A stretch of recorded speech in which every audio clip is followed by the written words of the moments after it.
Dante versus Bayonetta is not close. A fan asked for this killing, and here we are. Dante's greatest achievement is being stronger than characters like Pluto and Void Mundus and Mundus, characters who can create or separate two space-time continuums, which makes him low multiversal two space-time continuums, which is the lowest rank of low multiversal tier. And even with his growth, he's like what at best 5, 6, maybe okay, like let's just highball it to the extreme and say he can destroy 10 space-time continuums by now.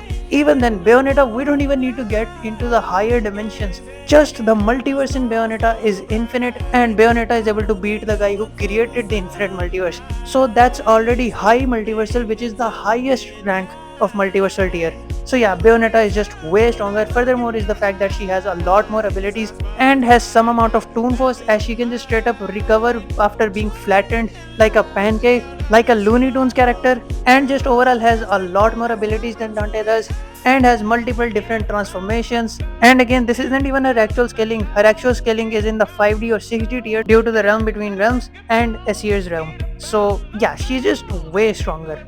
Just one thing I would like to point out for the debunking session is that some people use this Bayonetta statement to scale the Bayonetta multiverse to high hyperversal, and that the higher dimensions are outerversal because of it.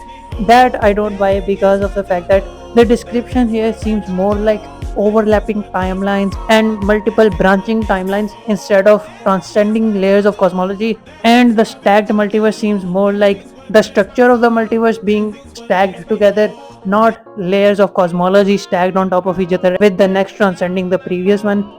So I don't buy the high hyperversal and outerversal shenanigans, but yeah, she is still in the low complex multiversal to complex multiversal tier.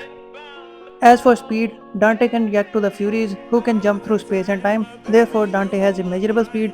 Meanwhile, Bayonetta can straight up travel through time, which means that not only does she have immeasurable combat speed like Dante, she also has immeasurable travel speed. So yeah, overall, Bayonetta just has everything more. So yeah, she got it.